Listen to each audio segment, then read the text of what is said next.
바랍니다. 이제 하나님 말씀 봉독하겠습니다. 창세기 12장 1절에서 4절 다 같이 일어나셔서 말씀 봉독하겠습니다. 우리 1절부터 4절까지 한 목소리로 봉독하겠습니다. 함께 봉독합니다.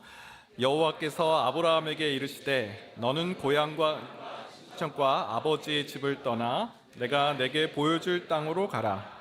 내가 너로 큰 민족을 하리니 너는 복이 될지라. 너를 축복하는 자에게는 내가 복을 내리고 너를 저주하는 자에게는 내가 저주하리니 땅의 모든 족속이 너로 말미암아 복을 얻을 것이라 하신지라. 이에 아브라함이 여호와의 말씀을 따라갔고 롯도 그와 함께 갔으며 아브라함이 하란을 떠날 때에 75세였더라. 아멘. 자리에 앉으시겠습니다. 올해 3월에 그 넷플릭스에서 방영한 드라마 폭삭 속았수다 보신 분들 많이 계실 줄 압니다. 이 드라마가 아주 선풍적인 인기를 끌었는데요. 한국인이 선호하는 드라마 1위에도 오르는 그런 인기를 끌었던 드라마입니다. 저는 이 폭삭 속았수다가 이거 무슨 사기를 당해서 큰일 났구나 이런 망연자실의 표현인 줄 알았더니 전혀 그렇지 않더라고요. 제주도 방언인데 정말 수고하셨습니다. 폭삭이란 말은 정말이란 뜻이고 속았수다가 수고하셨습니다 라는 뜻이라고 합니다. 드라마 중에 명장면이 참 볼거리가 많은 드라마였습니다. 저는 그중에 반바퀴 혁명이라는 장면을 몇 번이나 반복해서 봤는지 모릅니다. 아마 기억나시는 분도 계실 줄 압니다. 드라마의 배경은 제주도예요. 여러분, 제주도는 지금도 그렇지만 남자가 귀합니다. 이 남자가 다 뱃일하다가 사고를 당하거나 그래서 여자가 많다 그래서 이 여성이 많은 도가 이제 제주도 그런 말도 있잖아요. 남자가 참 귀해요.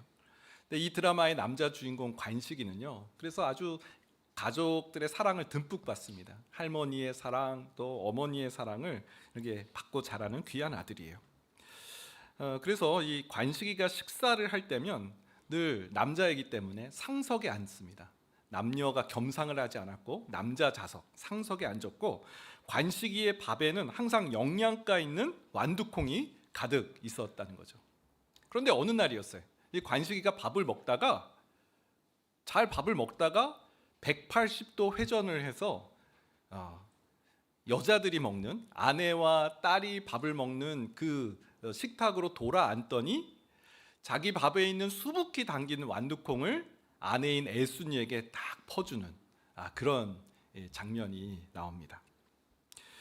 아내 애순이는 이 찰나와 같은 시간을 두고두고 잊지 못해요.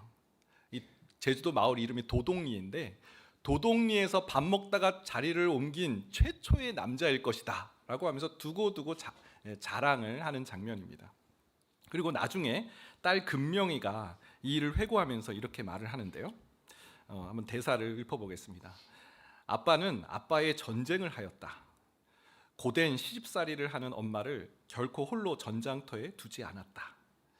제주도의 오랜 전통, 남녀가 겸상을 하지 않는다는 관행을 깨고 아내에게 엄마에게 완두콩을 주기 위해 반바퀴를 돌아 앉은 것은 그 시절 혁명이었다. 와. 아버지의 사랑이 혁명과도 같은 사랑이었다는 거예요. 왜요? 관식이는 그럴 필요가 없거든요. 그냥 누릴 거 다 누리면서 이 제주도에서 남자라는 이 특혜를, 남자로서 받는 특혜를 다 누리며 살아갈 수 있었는데요. 관식이는 그 길을 가지 않아요. 왜 그럴까요? 애순이에 대한 사랑 때문에 그렇죠. 그저 제주도의 그 오랜 전통이나 지키는 그저 그런 남자로 살기를 원하지 않았어요. 자기 자신을 자기를 너무나 사랑하는 그 애순이를 위해서 그 자리를 돌아앉는, 그래서 그 장면 이름이 반바퀴 혁명이라고 합니다. 돌아앉자마자 당장 쏟아지는 비난. 어머니는 그 아들을 인정할 수가 없는 거예요. 뭐라고 합니까? 개가. 저는 이게 또 무슨 제주도 방언인 줄 알고 찾아봤어요. 그런 뜻이 아니고요. 차라리 개를 키울 걸 그랬어. 아들의 행동에 대해서 마음이 못마땅한 거예요. 아내에게 완두콩 주기 위해 돌아앉은 그 아들이 못마땅한 거예요. 그 온갖 비난을 다 받아가면서 관식이는 돌아앉은 거죠.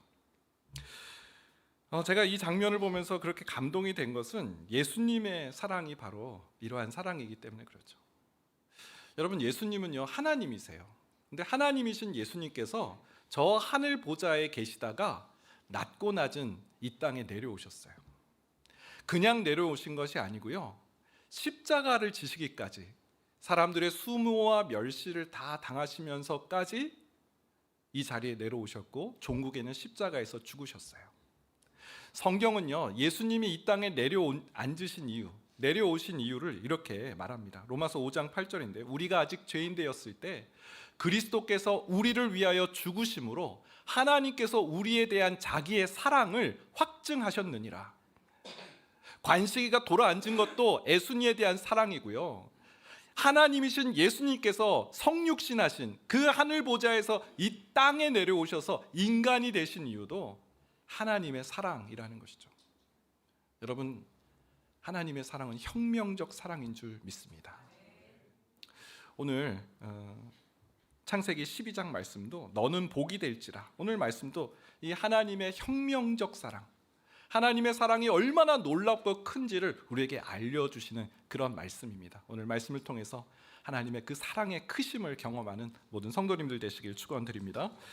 너는 복이 될지라, 오늘 제목은 하나님의 혁명적 사랑을 표현한 말이에요. 하나님의 혁명적 사랑, 하나님은 어떤 사랑을 베풀어 주셨길래? 첫 번째는 찾아오시는 하나님이십니다. 찾아오시는 하나님. 하나님은 우리를 찾아오셨다라는 거예요. 성경 말씀, 오늘 1절 말씀을 다시 한번 보겠는데요, 제가 읽어보겠습니다. 여호와께서 아브라함에게 이르시되 너는 너의 고향과 친척과 아버지의 집을 떠나 내가 내게 보여줄 땅으로 가라. 첫 구절을 보겠습니다. 여호와께서 아브라함에게 이르시되. 여러분, 아브라함이 하나님을 찾았다는 말씀이 아니에요. 아브라함이 하나님을 경험하는 종교적 경험을 했다라고 말씀하지도 않아요. 하나님께서 아브라함에게 찾아오셨고 하나님께서 아브라함에게 말을 거셨다라는 대목이에요. 여러분, 하나님이 그러실 필요가 있나요? 여러분 생각해 보세요. 저는 만들어 본 적이 없지만 이 물레를 가지고 무슨 도자기, 컵을 하나 만들었다고 생각해 봅시다. 컵을 만들었어요. 이 컵에게 혹시 말을 거실 말이 좀 안 되죠. 컵을 만들어 놓고 컵에게 말을 거는 그런 일이 있을까요?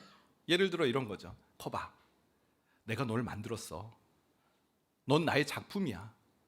내가 너의 주인이고. 여러분, 우리가 말도 안 되는 예화죠. 굳이 그럴 필요가 없어요. 컵은 내가 대화할 그런 가치 있는 존재가 아니에요. 그저 내가 목마를 때 물 한 컵 떠먹는 그런 도구에 불과하지, 그 컵에게 나를 소개하거나 내 존재를 알려줄 이유가 없어요. 하나님이 우리를 만드셨잖아요. 하나님이 왜 우리에게 말을 거시죠? 우리가 그 하나님의 말을 받을 만한 그런 존재도 되지 않는데요, 그런 가치 있는 존재가 아닌데요, 하나님께서 우리에게 말을 거셔요.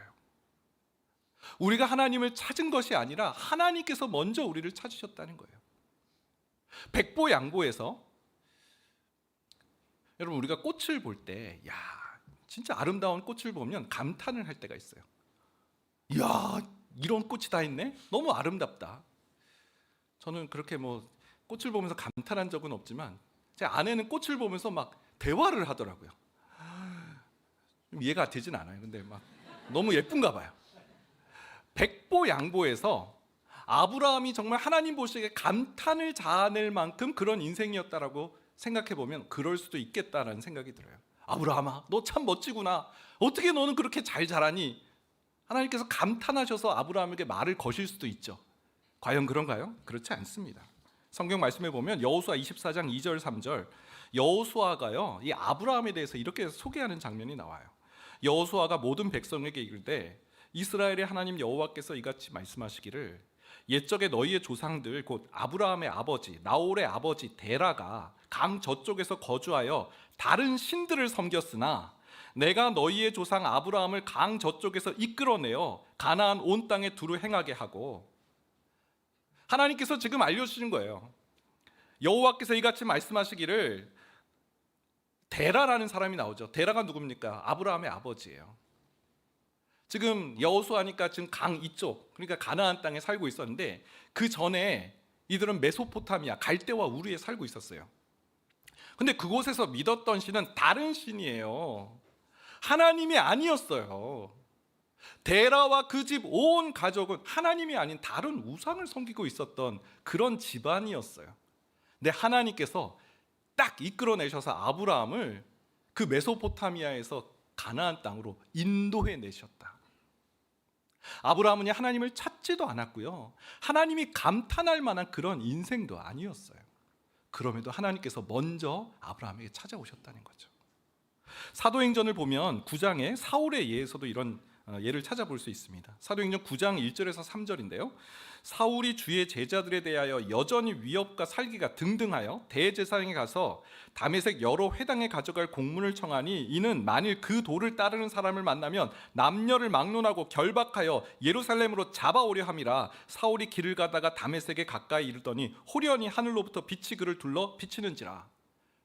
사울이 어떻게 하나님을 만난가 봤더니 하나님이 사울을 찾아오셨어요. 그때 사울은 뭐라고 있었나요? 하나님을 경배하고 있었나요? 하나님, 저를 만나주세요. 하나님, 저는 하나님 없으면 못 살아요. 이런 이쁜 말을 할 때가 아니었어요.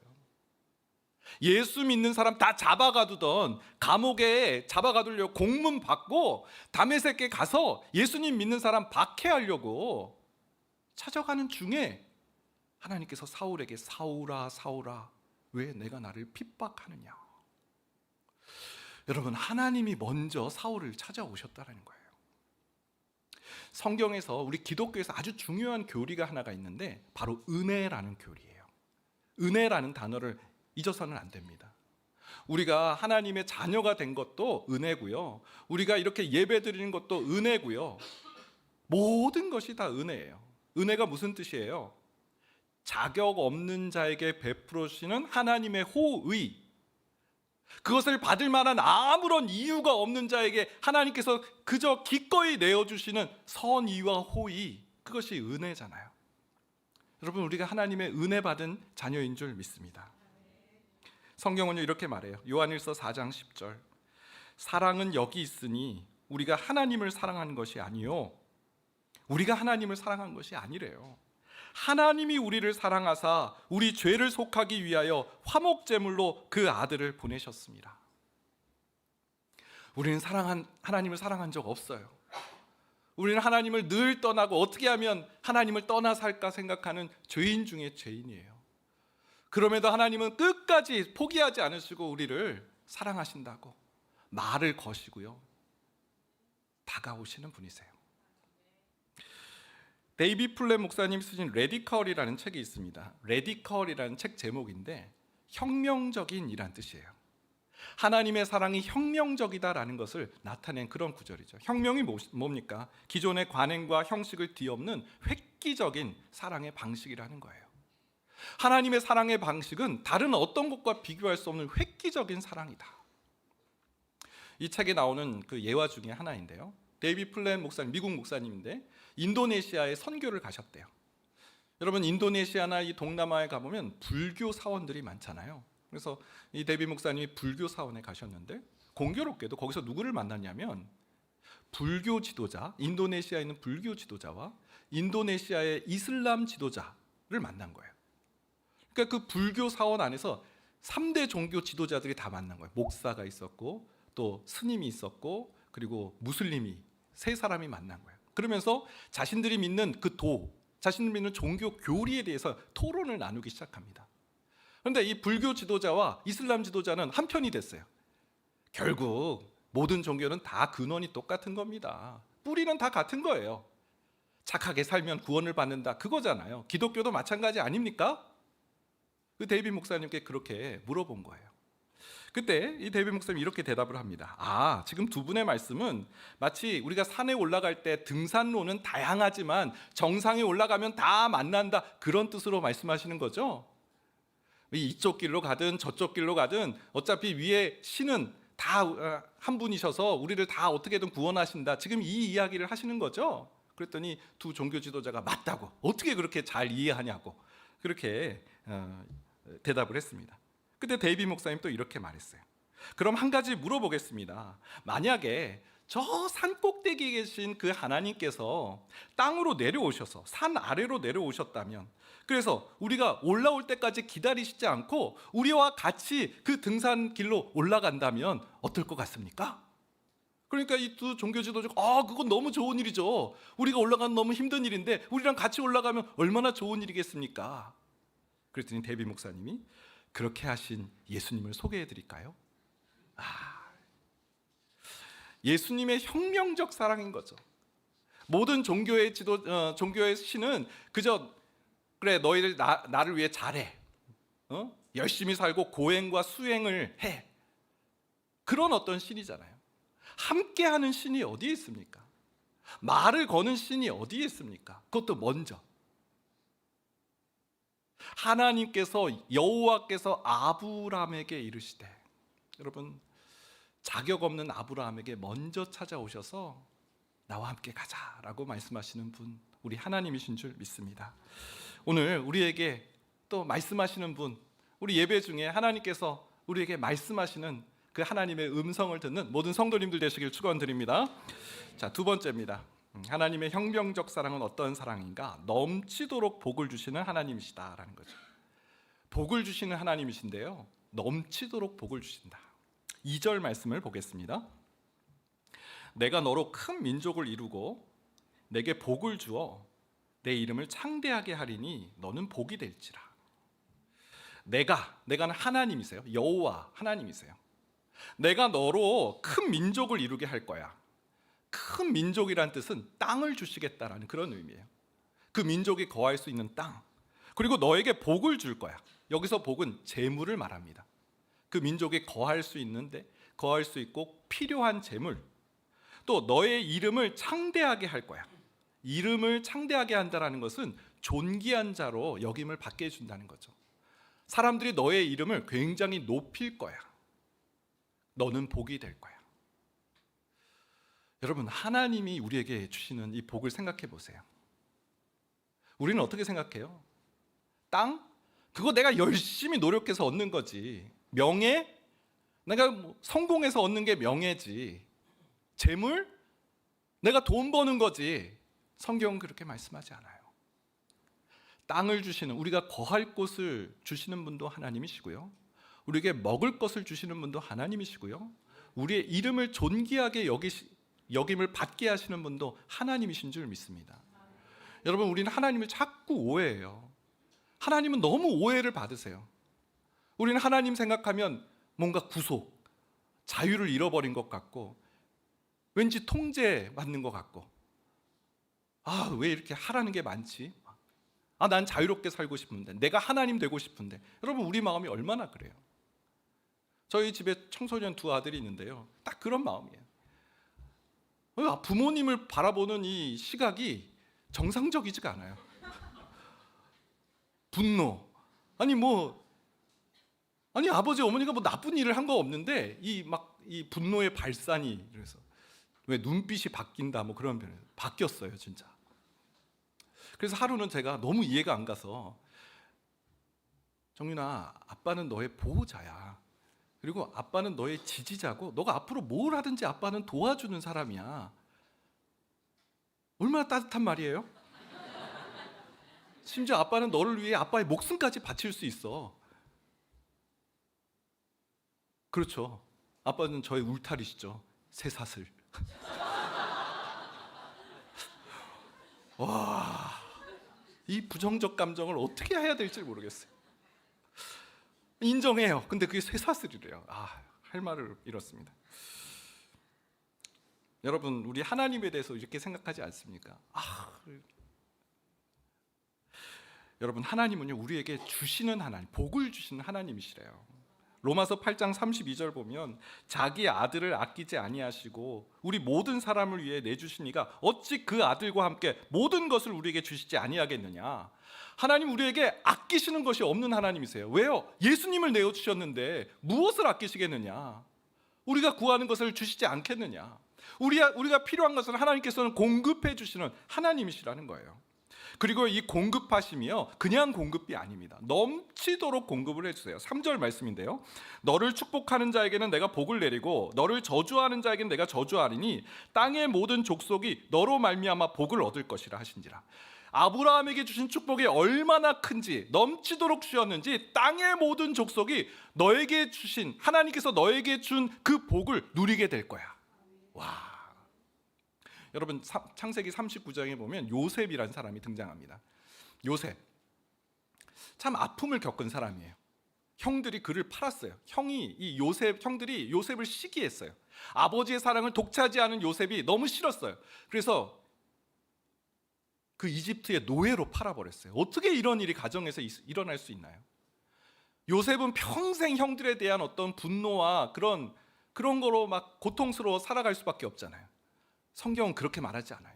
하나님께서 요셉과 함께 하셨더니 요셉의 삶이 형통하였다. 하나님께서 요셉에게 복을 주셨는데 그래서 그의 삶이 형통하였대요. 이 형통함이요, 그저 요셉 개인에게만 머물러 있는 형통이 아니었어요.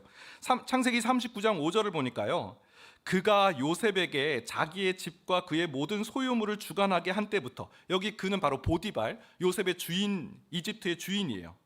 그가 요셉에게 모든 걸 맡겼어요. 그랬더니 여호와께서 요셉을 위하여 그 애굽 사람의 집에 복을 내리심으로 여호와의 복이 그의 집과 밭에 있는 모든 소유에 미친지라.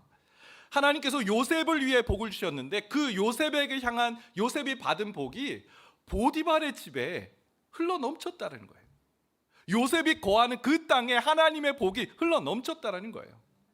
또 창세기 50장을 보게 되면요, 이제 형들하고 다시 만나는 장면이 나와요. 야, 드디어 복수할 기회가 찾아온 거 아닙니까? 형들은 벌벌 떨고 있어요. 야, 이제 애굽의 총리가 된 요셉이 우리에게 복수하면 어떻게 하지? 그래서 절을 하면서 우리는 당신의 종들입니다, 그런 말을 해요. 그때 요셉이 하는 말을 들어보세요. 창세기 50장 20절 21절. 당신들은 나를 해하려 하였으나 하나님은 그것을 선으로 바꾸사 오늘과 같이 많은 백성의 생명을 구원하게 하시려 하셨나니 당신들은 두려워하지 마소서. 내가 당신들과 당신들의 자녀를 기르리이다 하고 그들을 간곡한 말로 위로하였더라. 여러분, 이 요셉이 짜잔하고 나타난 날이 이 형들에게는 죽음의 날, 그런 날이 아니었어요. 요셉이 하는 말을 들어보세요. 당신들은 나를 해하려 하였어요. 똑똑히 기억하고 있어요. 잊어버리지 않았어요. 그런데 하나님께서 그것조차도 선으로 바꾸어 주셨어요. 하나님께서 선으로 바꾸셨다는 것은 하나님께서 복을 주셨다는 거죠. 이 복이 얼마나 컸는지 이 일을 통해서 많은 사람을 구원하게 하셨습니다. 당신들 두려워하지 마세요. 내가 당신들을 기르고요, 당신의 자녀들까지 기르겠습니다. 하나님의 복이요, 요셉의 상처를 씻은 듯이 씻어버린 거예요. 이 집안은요, 지금 난리가 난 그런, 이제 복수의 칼날을 간 요셉이 칼부림이 시작될 수 있는 그런 때인데, 오히려 애굽의 그 풍요와 물질, 그 부요함을 모든 가족들이 다 누리게 된 그런 일이 일어났다라는 거죠. 여러분, 오늘 새생명 축제일입니다. 오늘 처음 교회 오신 분들은 좀 이상할 거예요. 아니, 왜 자꾸 교회 오라는 거지? 아니, 교회에서 뭐 이런 걸 시키나? 뭐 이 저희가 좀 궁금하실 것 같아요. 제가 저희 그 이모에게 이제 가끔 전화로 이제 이모, 예수님이 이모를 사랑하세요. 이모 좀 교회 나오셔야 돼요. 그러면 이모가 너 혹시 내가 교회 안 가면 교회에서 잘리니? 뭐 저의 의도가 궁금하신 거예요. 왜 이래 나한테? 그냥 너는 너의 길을 가, 난 나의 길을 잘 갈게. 도대체 왜 그러는 거예요? 우리 전도를 왜 하는 거예요, 기독교인들은? 바로 여기에 이유가 있어요. 이 하나님의 사랑은요, 개인 안에만 머물러 둘 수가 없는 거예요. 하나님께서 요셉에게 복을 주셨는데 이 요셉은요, 흘러 넘치는 하나님의 복을 나누어 주고 있어요. 보디발의 집이 복을 받는 거고요, 이 보디발의 그 요셉의 형들이 다 그 복을 누리기 때문에, 우리 안에 주신 이 하나님의 복이 너무 감격스러웠기 때문에 그 복을 나누어 주는 것이 바로 우리가 하고 있는 이 새생명 축제고 전도인 줄 믿습니다. 사도행전 16장 31절 말씀이요, 이르되 주 예수를 믿으라. 그리하면 너와 내 집이 구원을 받으리라 하고. 하나님의 구원의 사랑은요, 그냥 당사자 한 사람에게 머물러 있는 것이 아니에요. 너와 너의 집이 구원을 받으리라. 공동체까지 하나님의 사랑이 흘러가는 줄 믿습니다. 예수님 믿는 가정이 복을 받는 가정이에요. 여러분, 우리 한 사람이 복을 누리는 것, 그것을 통해서 우리 가정이 복을 누리고 우리 공동체가 복을 누리는 그 놀라운 넘치도록 주시는 그 하나님의 복을 누리는 복된 가정, 우리 모든 성도들 되시길 축원드립니다. 마지막 세 번째는요, 말씀으로 길을 인도하시는 하나님이세요. 하나님의 혁명적 사랑, 우리를요 말씀으로 우리의 걸음걸음을 인도하시는 하나님이시란 뜻이에요. 창세기 12장 1절에 보면요, 하나님께서 아브라함에게 이렇게 말씀하셨어요. 너는 너의 고향과 친척과 아버지의 집을 떠나 내가 너에게 보여줄 땅으로 가라. 하나님께서는 이 말씀을 하시기 위해서 아브라함에게 찾아오신 거예요. 너는 너의 고향, 이것은 땅을 말해요. 너의 땅을 떠나라. 그리고 친척을 떠나라. 너를 도와줄 수 있는 그런 친척들을 떠나라. 그리고 아버지 집을 떠나라. 여러분, 이거 쉬운 일이 아닙니다. 일단 성경에서 이 말씀을 들었을 때 아브라함의 나이가 75세였어요. 인생의 황혼에 들 그 무렵, 뭔가 새로운 일을 하기에는 너무나 나이가 많다고 생각되는 그때 하나님께서 부르셨어요. 내가 이 나이에 어떤 새로운 땅에 간다? 모르는 땅으로 간다? 이거는 쉽지 않은 일이었을 겁니다. 그리고 두 번째는 아버지 집을 떠나라는 대목이에요. 아버지가 데라인데요, 성경 이 창세기 11장 27절에 보면 데라의 족보는 이러하니라. 데라가 아브라함과 나홀과 하란을 낳았다라고 성경이 기록하고 있어요. 데라에게는 아들이 셋이 있었는데 아브라함과 나홀과 하란을 낳았다. 아브라함이 제일 먼저 기록되어 있어요. 무슨 뜻이에요? 그가 최소한 장남이거나 장남이 아니라면 데라의 아들 중에 가장 존귀한 자, 중요한 사람이란 뜻이죠. 아버지가 그런 자에게 유산을 남겨주잖아요. 상속을 받을 수 있는 거예요. 아브라함은 그 메소포타미아 땅 갈대와 우르에 그냥 잘 살고 있으면, 그곳에 머물러 있으면 그냥 편안한 노후를 살 수 있는 모든 여건들이, 기반이 다 껴 있었어요. 아버지의 유산을 잘 받을 수 있는 그러한 상황이었어요. 근데 하나님께서 떠나라고 하세요. 그곳을, 그 유산, 그 상속 포기하고 앞으로 내가 보여줄 땅으로 가라. 여러분, 이게 쉬운 일이겠습니까? 놀랍게도 아브라함이 이 말씀에 순종해요. 어떻게 순종하는가 봤더니 창세기 12장 4절이에요. 이에 아브라함이 여호와의 말씀을 따라갔고 롯도 그와 함께 갔으며 아브라함이 하란을 떠날 때 75세였더라. 아브라함이 무엇을 따라갔습니까? 여호와의 말씀, 하나님의 말씀을 따라갔다. 말씀의 지도함을 받고 말씀을 자신의 어떤 그런 욕구, 자신이 받을 수 있는 어떤 그런 욕심, 어떤 내 나이, 내가 이 나이에 뭘 해, 자기 연민에 빠지지 않고요, 그 모든 일을 뛰어넘을 수 있는 권위 있는 말씀, 하나님의 말씀을 권위 있는 말씀, 순종해야 될 말씀으로 받았다라는 거예요. 이런 일은 그냥 한 번에 그친 일이 아니에요. 7절 말씀에 보니까요, 창세기 12장 7절인데요. 여호와께서 아브라함에게 나타나 이르시되 내가 이 땅을 내 자손에게 주리라 하신지라. 자기에게 나타나신 여호와께 그가 그곳에서 제단을 쌓고. 그렇게 해서 가나안 땅에 도착했어요. 근데 아브라함은 가나안 땅에 처음 와봤잖아요. 여기가 어딘지, 여기가 하나님이 원하시는 땅인지 알 길이 없잖아요. 그때 무슨 내비게이션이 있습니까? 뭘 있습니까? 여기가 어디지? 나는 누구지? 그럴 수 있는 상황이었어요. 근데 하나님께서 먼저 아브라함에게 나타나셔서 내가 이 땅을 너의 자손에게 주리라. 맞아, 이 땅이야. 너가 가고 있는 이 땅이 바로 내가 약속한 그 땅이다. 그랬을 때 이 음성을 듣고 아브라함이 하나님께 제단을 쌓았다, 예배를 드렸다라는 거예요. 그는 갈대와 우르를 떠날 때만 하나님 말씀을 들은 것이 아니고요, 가나안 땅에 도착해서 한 걸음 한 걸음 남방 땅으로 옮기면서 계속해서 하나님의 말씀으로 인도함을 받고, 그는 제사를 통해서, 예배함을 통해서 그 하나님의 길을 확신하는, 하나님의 길을 확증하는, 그 하나님이 이 길을 원하신다라는 것을 점검받고 나아갔다라는 것이죠. 여러분, 우리 힘으로는 못 떠납니다. 무슨 수로 75세에 새로운 길을 갈 수 있겠어요? 무슨 수로 그 아버지의 유산을 다 포기하고 그 길을 걸어갈 수 있겠어요? 하나님의 말씀의 인도함을 받지 않으면 그 길을 떠나갈 수가 없어요.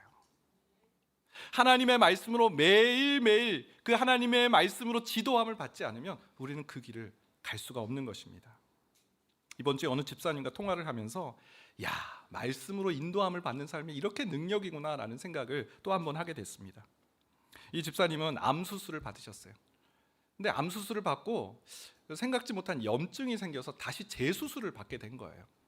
막 갑자기 이 피부 조직에서 막 물이 새고 막 그래서 옷과 막 이불이 다 젖고 막 이런 일이 일어난 거예요. 재수술을 받는 일이 병원에서도 당혹한 거죠. 이런 일이 많지 않습니다. 근데 어떻게 다시 수술을 받으셔야 됩니다. 수술 시간이 10시간이나 넘는 대수술이었어요.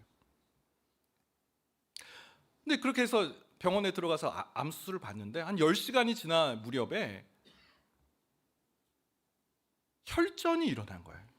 혈전이 뭐냐면요, 저도 이번에 알았는데 이 피가 피부 바깥에서 흐르면 이게 응고가 되잖아요. 딱지가 붙잖아요. 근데 혈전은 뭐냐면 혈액 안에서, 혈관 안에서 피가 응고되는 거예요. 이게 혈관이 막히는 거죠. 매우 위험한 그런 상황이 된 거예요. 수술을 받는 중에 혈전 현상이 일어나서 다시 혈전 수술을 6시간을 받은 거예요. 16시간을 수술을 받으신 거죠. 그리고 수술을 끝나고 나서 수술 결과는 수술 받기 전의 상태와 똑같은 상태. 이게 얼마나 마음에 낙심된 일이겠습니까? 그래서 전화를 드렸어요. 아유, 집사님 속이 많이 상하시겠어요. 근데 집사님 목소리가 힘이 있어요. 목사님, 몸은 좀 힘들지만 놀랍게도 제 영이요 새로워지고 있어요. 하나님께서 저를 굉장히 붙들어주고 계세요. 그러면서 이분하고 대화를 나누는데 내가 지금 성경을 읽고 있는 거야, 성경 얘기를 듣고 있는 거야, 아니면 이분과 대화를 하고 있는 거야.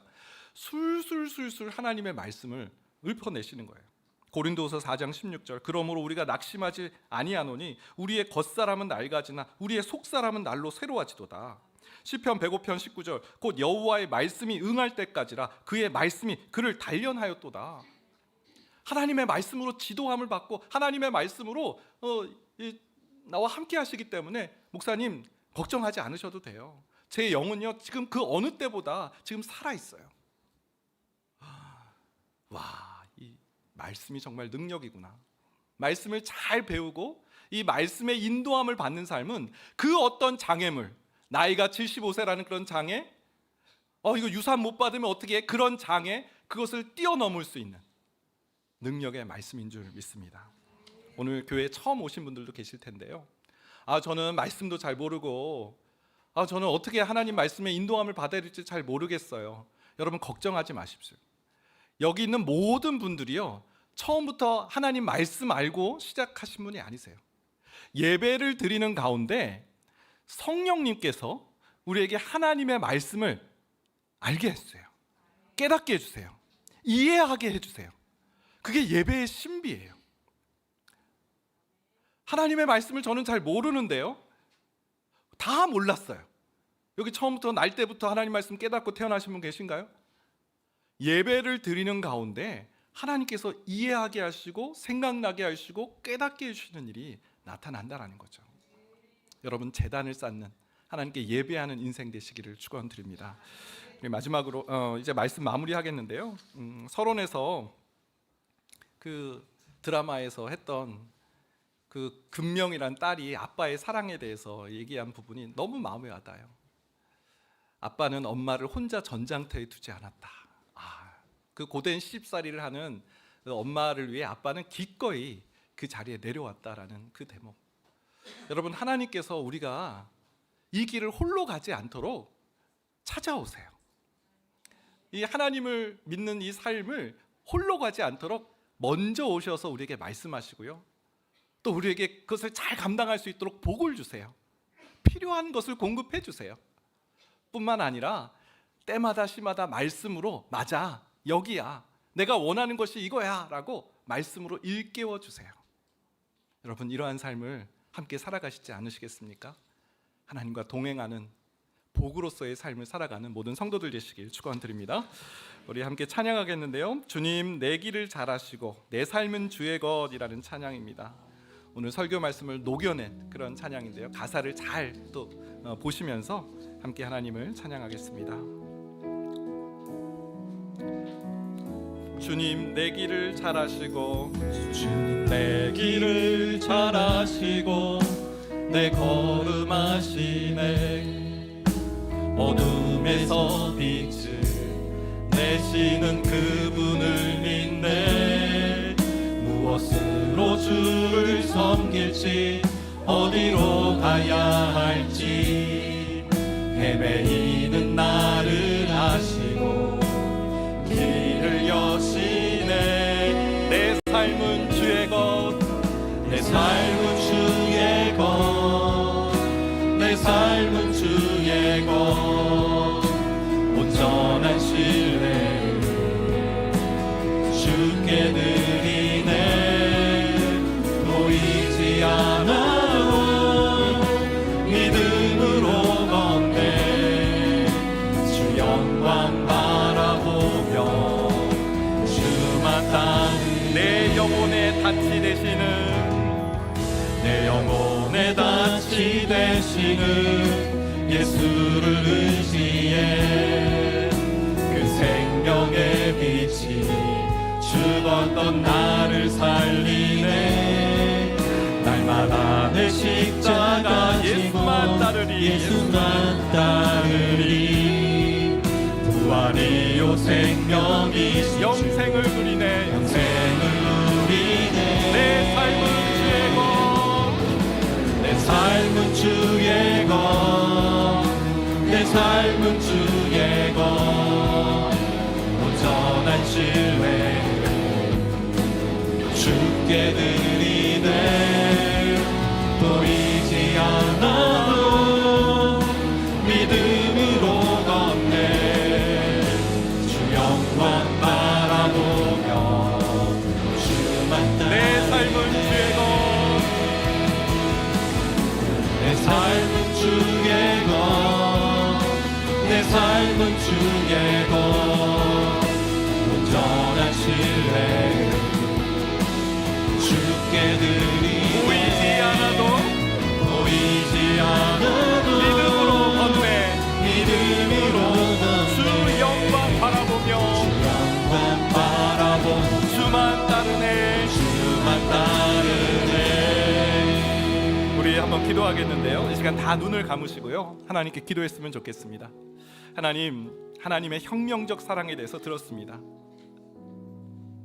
하나님 그저 우리에게 그러실 필요가 없는데 그 하늘 보좌를 버리시고 이 땅에 내려오셔서 내게 말을 거시고 내게 복을 주시고 말씀을 주셔서 나와 함께 가자라고. 너는 복된 자다. 너는 나의 사랑하는 나의 자녀이고 나의 백성이다. 나와 함께 나아가자라고 말씀하시는 오늘 주님의 음성을 듣는 시간 허락해 주셨는데요. 아직도 내 마음에 내 나이가 75세인데 내가 받을 유산이 있는데 내가 여기를 어떻게 떠납니까? 발목을 잡고 있는 것들이 얼마나 많은지 모릅니다. 하나님이 보여주실 새 땅을 나아가기 위해서는 힘이 필요해요. 말씀의 그 힘을 공급받는 자리가 필요한데 공동체에서, 교회에서 함께 그 일을 해나가는 그 힘을 얻을 때 걸어갈 수 있는 줄 압니다. 이 시간에 하나님, 저 다시 시작해보고 싶어요. 저 다시 하나님과 동행하는 그 혁명적 사랑을 누리는 그 자리에 거하고 싶어요. 혹시 그런 마음으로 도움을 구하는 분이 있다면, 하나님께 도움을 구하면 잠깐 오른손을 들어서 표시를 해주기 바랍니다. 그러면 함께 그 일을 위해서 기도하겠습니다. 하나님, 하나님께서 저 영혼을 하나님 이곳에 오게 하셨다면 하나님께서 새 일을 분명히 행하실 줄 믿습니다. 나는 할 수 없지만 하나님은 강하시고 이끌어 주실 줄 믿습니다. 오랫동안 하나님을 오래전에 하나님을 영접했지만 너무나 오랜만에 다시 하나님께로 나오는 그런 분이 계시다면 역시 오른손을 들고 한번 표시해 주세요. 교회에서 함께 기도하겠습니다. 하나님이 새로운 결단과 새로운 그 걸음에 하나님 복을 주시고 새 일을 행하여 주옵소서. 우리 주여 한번 해주시고 그 일을 위해서 기도하며 나가겠습니다. 주여, 하나님 감사합니다. 하나님, 오늘 다시 한번 주님 앞에 서기를 그 혁명적 사랑 앞에 나아가기를 다짐하며 이 자리에 나아갑니다.